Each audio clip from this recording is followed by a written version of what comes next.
Hello, this is the Tradesight U.S. Stocks and Futures Market Preview for Wednesday, August 17th, 2016. Today we're going to do a little lesson in the middle of this usual daily presentation. Talk to you about symbols on futures a bit. So here's a look at the ES front month futures contract. This is the daily chart of the ES. This is the S&P 500 in futures form, which is the proper way to look at the market. And a couple things. When we do the ES pound F, what that does is futures contracts expire every quarter. So what this does is it takes the continuous contract. So whatever contract was active at the time, it's showing the chart from that contract. If I was, for example, just to type in the current contract, which is the U6 here. So I'm going to go, what I'm going to do is I'm going to type ESU6. Okay, now you can see if you go back before June there, see how bad the volume is? Even though this contract was trading for over a year, you can see how thin it was way back when, because nobody really in their right mind would be trading the contract that expires in in September of 2016, way back before the volume's in it. So if you look at the far left side of that chart, see how the days are just dots for the most part, because it's like one or two trades going off. So when you want to really see how things were all the way back, what you do is you look at the ES #F. This gives you the front month contract. So now I can scroll back, and I always see what the pricing was on the contract as the current contract. So it makes sort of a forever chart daily wise of the ES. Now, keep in mind that futures trade 24 hours a day technically, even though we don't encourage trading them. They're certainly useful to us because when we come in the morning, we can see where the markets are going to open and information like that. But in terms of trading and what matters, I count the stock market open through settlement shutdown, which is 15 minutes after the close of the stock market, is futures trading. When I show you this chart, this ES front month F like this, it's showing you a daily candle for each of the futures, or for the futures contract for each day, including all the overnight trading. It's not just showing you stock market hours. Now, typically that doesn't make a huge difference, but there is a way to see the chart of this only showing you stock market hours plus that extra 15 minutes. And the way you do it is you do ES #F equals 2.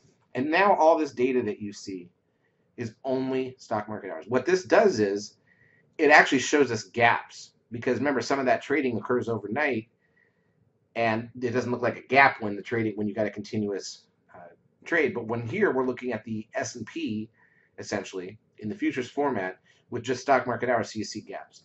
Why am I bringing all this up today?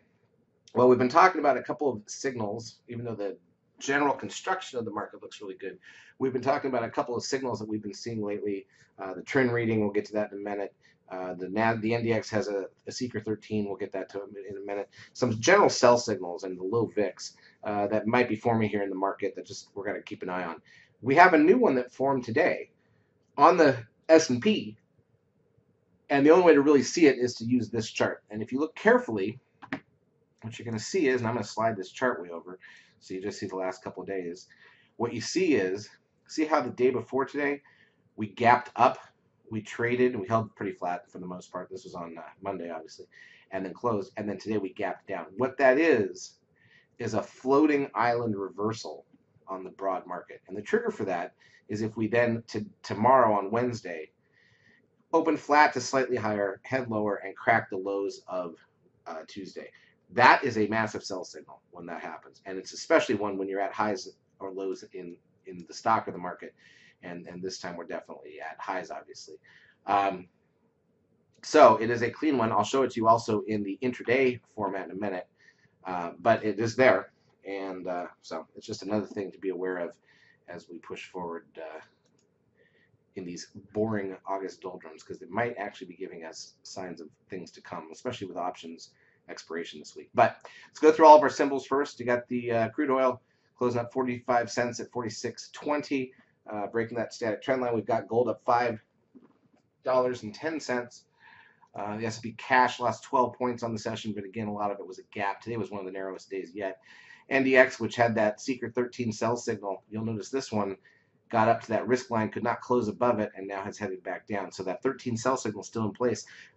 We haven't cracked the 10-day moving average since late June. You can see how that's been support. So that cracks pretty easily from here. That would be a rollover. Here's the stocks. Down 5 for the session, not a big deal. Biotech's down 45, also sort of a blip. Got the VIX up 83 cents, though. That's the interesting part, right? Starting to get a little bit of pickup in the VIX, which is negative for the market. Only at 1264. Still lots of room to move up there. Another low trend reading at 0.95, but what it does is that leaves the moving average around 0.93. Okay, so it's 0.85 that's the key there. When the 10-day moving average of the trend is 0.85 or lower, that's usually a sell signal.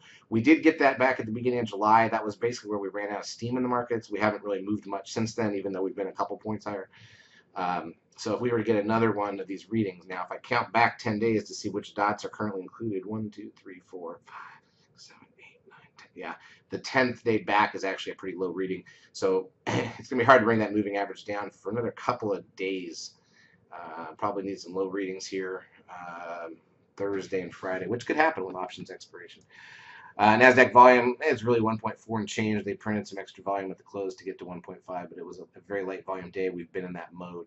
And I've talked about this for a while now. Obviously, this is last year we had about 3 days in the middle of August that were really low on volume, and then everything started to tank. And things got exciting, and we made a lot of money. This year, we're going on 6 days in a row, 7 days in a row, where the volume has been low. And coming into options expiration, you need something to get things moving. Otherwise, they're just going to coast it through that expiration. Advanced decline ratio was negative 1,208 on the NASDAQ, negative 1101 on the New York. Google down $4.77. You can see that 13 sell signal causing us to start to roll over in Google. Apple down a dime, no big deal. Amazon down $4.45, still holding very near the highs, but rolling over a bit with the market. Netflix down 19 cents. There was a nice setup in Netflix today. It didn't trigger on the short side. All right, let's take a look at the intraday action. And here you can see the floating island more clearly. So you can see the back end of Friday and then Monday and then Tuesday. So the back end of Friday we close. Monday we gap up, we push higher, we kind of roll over, we make like a crown, and we close about where we open, leaving that gap open from Friday's close. Now Tuesday we come in and gap back down. There's your floating island. Monday is the floating island hanging out there, and we close near the lows. By the way, most of the range for the day was in the first 10 minutes. It was horribly boring. Didn't have a lot of trades triggered on the stock side. We had a nice run on the futures trades, opening range trades, and everything worked. But in terms of activity, there's not much going on here.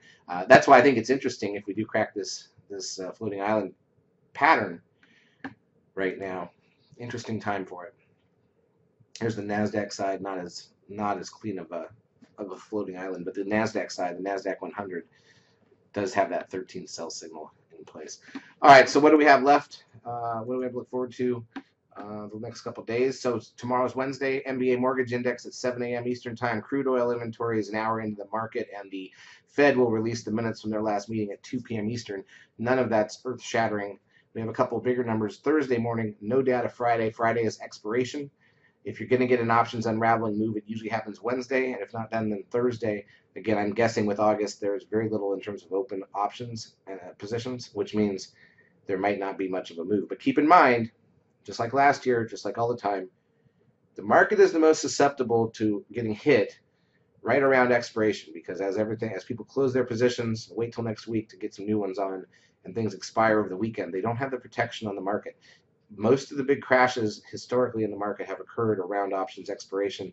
Even last year's plunge on the S&P, and keep in mind we came right back, but even last year's plunge on the S&P, and I'll pull up the cash S&P index here real quick and show you.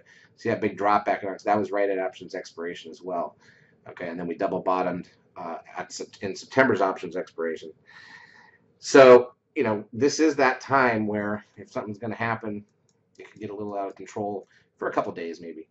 So that's why I'm here. I'm still excited about the possibility of something happening between now and next Tuesday or so. But if it doesn't happen, it doesn't happen. We'll just push through the rest of August, get through Labor Day, and then you get to the point where the markets start to pick up. Charts, as usual, brought to you by eSignal 12. If you've not yet taken the trial of our services, feel free to do so. We will help you out for a couple weeks. Have a great trading Wednesday, and we'll talk tomorrow night.